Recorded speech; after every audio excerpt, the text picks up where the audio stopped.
Hello दोस्तों, आज के इस वीडियो में हम लोग फ्लूइड मैकेनिक्स के दो टॉपिक पर, एक पहला टॉपिक एक्सेस प्रेशर और दूसरा टॉपिक है स्टोक्स लॉ। इन दोनों टॉपिक पे हम एक क्वेश्चन जे एडवांस का करने वाले हैं। तो हमने क्वेश्चन पहले से ही लिख कर रखा है ताकि आपका समय बच सके, है ना। तो चलिए बिना टाइम वेस्ट किए हम लोग शुरू कर लेते हैं। सो देखिए, ये पूछा गया था जे एडवांस 2009 में। ये क्वेश्चन एक्सेस प्रेशर पे आधारित है।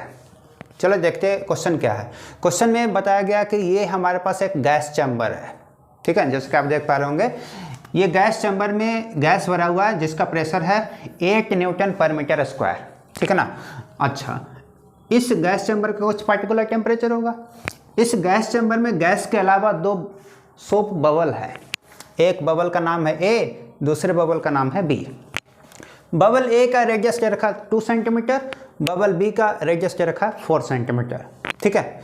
इस तरीके से इंफॉर्मेशन दे रखा है और साथ में ये बताया गया है कि जो सोप बबल यहाँ पर है, सोप सॉल्यूशन का सरफेस टेंशन का वैल्यू आपको दे रखा है और पूछा गया है। अब ये बताइए, बबल जो बन रहा है तो बबल के अंदर में कुछ गैस, कुछ एयर के मॉलिक्यूल्स ट्रैप होगा, इंक्लोज होगा। तो पूछा गया है कि ए में कुछ नंबर ऑफ मोल्स होंगे गैस के और बबल बी में भी कुछ number of moles of B gas होगा। तो इन दोनों बबल में जो गैस के मोल्स हैं, moles of gas in bubble B upon mole of gas in bubble A, इन दोनों का रेशियो कितना होगा ये पूछा गया है। तो ये क्वेश्चन एक इंटीजर टाइप है, तो इसको हम सॉल्व करेंगे, ठीक है। तो चलिए साथ में करते हैं। तो जहाँ पर हम देख रहे हैं कि यहाँ पर गैस है तो गैस का इक्वेशन अप्लाई कर सकते हैं, क्योंकि प्रेशर अगर चेंज करेंगे, वॉल्यूम चेंज करेगा तो उसके में कुछ रिलेशन है, गैस कांस्टेंट, है ना। तो यहाँ पर आप देख सकते हैं गैस का इक्वेशन आप जानते होंगे पहले से, PV बराबर nRT। ये गैस आइडियल गैस के लिए अप्लाई होता है ना। तो मान के चलते हैं गैस क्या है, आइडियल। तो यहाँ से PV बराबर nRT है, तो n क्या है यहाँ पर, नंबर ऑफ मोल्स। तो नंबर ऑफ मोल कितना हो जाएगा, तो ये हो जाएगा प्रेशर इनटू उसका वॉल्यूम अपॉन R। R एक गैस कांस्टेंट है और T इसका क्या हो गया, टेम्परेचर। अब सुनिए, इस गैस चैम्बर में हर जगह टेम्परेचर तो सेम है। तो चाहे बबल A के अंदर जो गैस है या बबल B के अंदर जो गैस है, दोनों गैस का टेम्परेचर क्या अलग अलग होगा, नहीं, सभी का सेम होगा। तो दोनों बबल के केस में जो टेम्परेचर है वो सेम है, R दोनों में कांस्टेंट है, बस n का वैल्यू दोनों बबल में अलग अलग है। तो वो n का वैल्यू डिपेंड करेगा किस पे, n का वैल्यू डिपेंड करेगा कि उस बबल में प्रेशर कितना है और उस बबल का वॉल्यूम कितना है, ठीक है ना। तो आप देख सकते हो कि नंबर ऑफ मोल डिपेंड कर रहा है directly proportional to P into V, ठीक है ना। अच्छा, अब आप देखिए कि मोल का रेशियो आपको निकालना है दोनों बबल में क्या होगा। तो मोल का रेशियो आप कैसे निकालते हो, PV अपॉन RT से, है कि नहीं। तो RT तो दोनों में कैंसिल होगा जब आप रेशियो निकालोगे, है ना। तो बेसिकली जो नंबर ऑफ मोल्स का रेशियो आएगा वो उनके प्रेशर और वॉल्यूम के रेशियो के बराबर होगा, है ना। तो यहाँ पर अब सवाल ये है कि सर B का प्रेशर क्या होगा और A का प्रेशर क्या होगा, कैसे निकालेंगे। वॉल्यूम तो चलिए हमको निकालने आता है कि दोनों बबल स्फीयर शेप में है, तो स्फीयर शेप का वॉल्यूम का फार्मूला क्या होता है, 4/3 पाई r/3। तो ये तो वॉल्यूम तो सर निकाल सकते हैं, लेकिन प्रेशर कैसे निकालेंगे, सवाल ये है।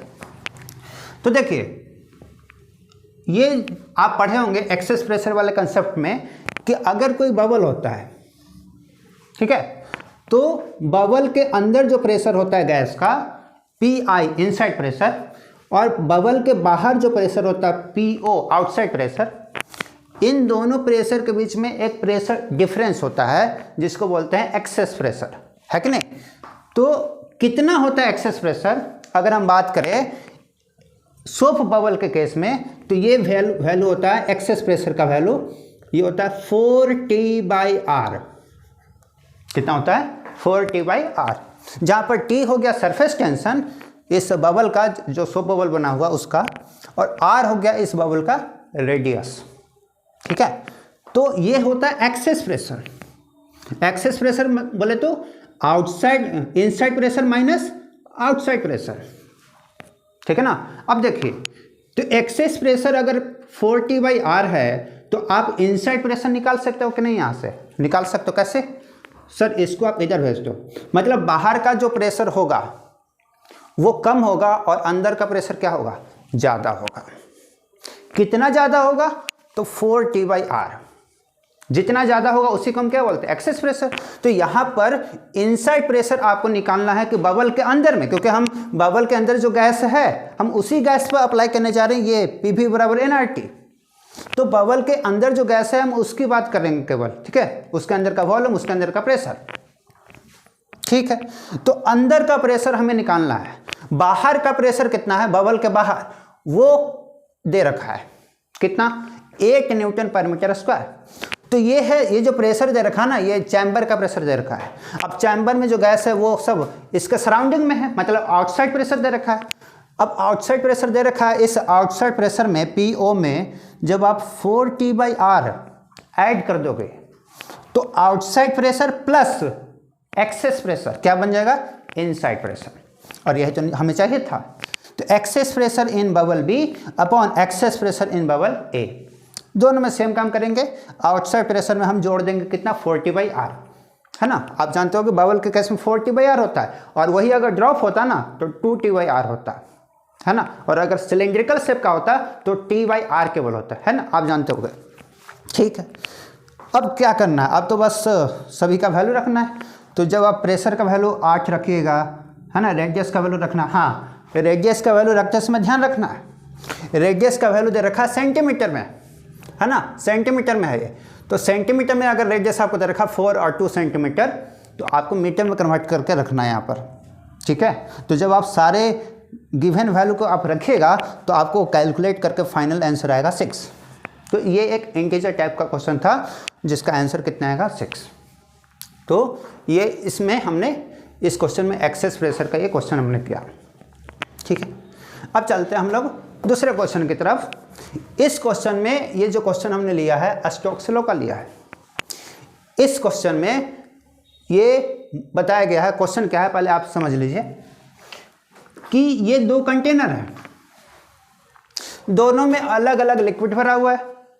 दोनों लिक्विड का डेंसिटी आपको दे रखा है, इसका दे रखा है 0.8 g/cc, cc बोले तो सेंटीमीटर क्यूब को बोलते हैं ना, वॉल्यूम है। और इसका डेंसिटी दे रखा 1.6 g/cc, ठीक है, अच्छी बात है। और दोनों लिक्विड में क्या किया गया, एक solid spherical solid, sphere shape का, उसको गिराया गया लिक्विड में।